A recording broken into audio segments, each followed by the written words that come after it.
আসসালামু আলাইকুম। তড়িঘড়ি ও জোরপূর্বক ব্যাংক একীভূতকরণ দায় মুক্তির নতুন মুখোশ। টিআইবি টিআইবি খুব শক্তভাবে প্রতিবাদ করেছে যে এইভাবে ব্যাংক একীভূত করার মতো দিয়ে ব্যাংক শক্তিশালী হয় না, ব্যাংকের স্বচ্ছতা নিশ্চিত হয় না, বরং এখানে যারা নানাভাবে অনিয়ম এবং ঋণ বিতরণের বিশৃঙ্খলা বা আত্মসাৎ, ঋণ খেলাপি এসব ঘটনার সাথে যারা যুক্ত তাদেরকে দায় মুক্তি দেওয়া হয়। সুতরাং তিনি টিআইবি এই ব্যাংক একীভূতকরণের বিরোধিতা করে একটা শক্ত বক্তব্য দিয়েছে। তড়িঘড়ি করে ব্যাংক একীভূত করার প্রতিবাদ জানিয়েছে টিআইবি। সংস্থাটি বলছে, তড়িঘড়ি ও জোরপূর্বক একীভূতকরণ ব্যাংকিং খাতে অব্যাহত দায় মুক্তির নতুন মুখোশ। ব্যাংক একীভূত করার উদ্যোগের বাস্তবায়ন স্থগিত রাখারও আহ্বান জানিয়েছে টিআইবি। এক বিবৃতিতে টিআইবি বলেছে, স্বেচ্ছাচারীভাবে চাপিয়ে দেওয়া কয়েকটি ব্যাংক একীভূতকরণের ঘোষণা এবং এই প্রক্রিয়ায় থাকা ভালো ব্যাংকগুলোর অস্বস্তি, একীভূত হতে কোনো দুর্বল ব্যাংকের অনীহা, সব মিলিয়ে ব্যাংকিং খাতে শঙ্কা, অস্থিরতা ও অনিশ্চয়তা গভীরতর করেছে, যা একীভূতকরণের পুরো প্রক্রিয়াটিকে শুরুর আগেই প্রশ্নের মুখে ফেলে দিয়েছে। টিআইবি মনে করে, প্রস্তাবিত একীভূতকরণের মাধ্যমে খেলাপি ঋণের জর্জরিত দুর্বল ব্যাংকের মন্দ ঋণ ব্যবস্থাপনা এবং জবাবদিহি সংক্রান্ত বিষয়গুলোতে যে ধরনের অস্পষ্টতা তৈরি করা হয়েছে তা মূল সমস্যাকে পাশ কাটিয়ে ঋণ খেলাপি ও জালিয়াতির জন্য দায়ী মহলকে দায় মুক্তি প্রদানের নামান্তর।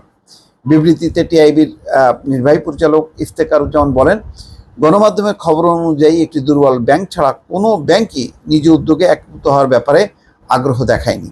আবার এই প্রক্রিয়ায় নাম আসা সবল ব্যাংকগুলো স্বেচ্ছায় ও সজ্ঞানে এতে যুক্ত হতে সম্মত হয়েছে তাও নয়।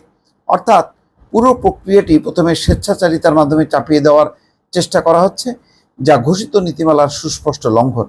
তাছাড়া দুর্বল ব্যাংকের সম্পদ ও দায় দেনার পূর্ণাঙ্গ মূল্যায়ন ছাড়া আপাত সবল ব্যাংকের ঘাড়ে একীভূতকরণের নামে ঋণ খেলাপি ও জালিয়াতির বোঝা চাপিয়ে দেওয়া কতটুকু যৌক্তিক এবং ন্যায়সঙ্গত, এই প্রশ্ন তুলছে টিআইবি। ইফতেখারুজ্জামান আরও বলেন, অবস্থার দৃষ্টি মনে হয় যা ঘটছে তা ক্যান্সার চিকিৎসায় প্যারাসিটামল প্রয়োগের নামান্তর।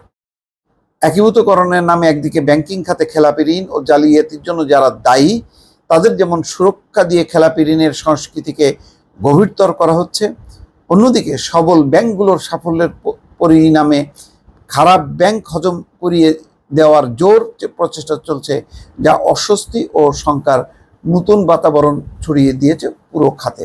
দর্শক, আমি গতকালকেও আরেকটা আজকে প্রকাশ হয়েছে যে এই একীভূতকরণের এই আওয়াজ দেওয়ার পর দুর্বল ব্যাংকগুলোর অবস্থা কিন্তু আরও শোচনীয় হচ্ছে। সেখান থেকে সবাই আমানত তুলে নিচ্ছে। ফলে যদি সিদ্ধান্ত প্রত্যাহার হয় যে না, ব্যাংকগুলো যার অবস্থান নেই আবার ফিরে যাবে এবং সে তার মন্দ ঋণ বা অনিয়ম দুর্নীতি দূর করে সবল হওয়ার চেষ্টা করবে, তখন কিন্তু এই যে আমানত সংকটে এখন যে পড়লো, বেসিক ব্যাংক যেমন বলছে যে 2000 কোটি টাকা তুলে নিয়েছে সরকারি প্রতিষ্ঠানগুলো, তারপরে অন্যান্য আরও ব্যাংকগুলো, তখন তাদের অবস্থাটা হবে কি? তখন তো তাদেরকে চেষ্টা করেও আর দাঁড় করানোটা কঠিন হয়ে যাবে। ফলে পুরো বিষয়টা খুবই রহস্যজনক যে এখানে কি আসলে যারা দায়ী ব্যক্তি বা মহল তাদেরকে কি দায় মুক্তি দেওয়া হচ্ছে, আবার সবল ব্যাংককে ঢুকিয়ে দিয়ে মানে একাকার করার মধ্যে দিয়ে সবগুলোই কি একটা সংকটের মধ্যে ঠেলে দেওয়া হচ্ছে কিনা, এটা একটা বড় ধরনের প্রশ্ন, যে প্রশ্নের উত্তর আসলে এখনো কেউ সঠিকভাবে ব্যাখ্যা করতে পারেনি। দর্শক, ভালো থাকবেন। আল্লাহ হাফেজ।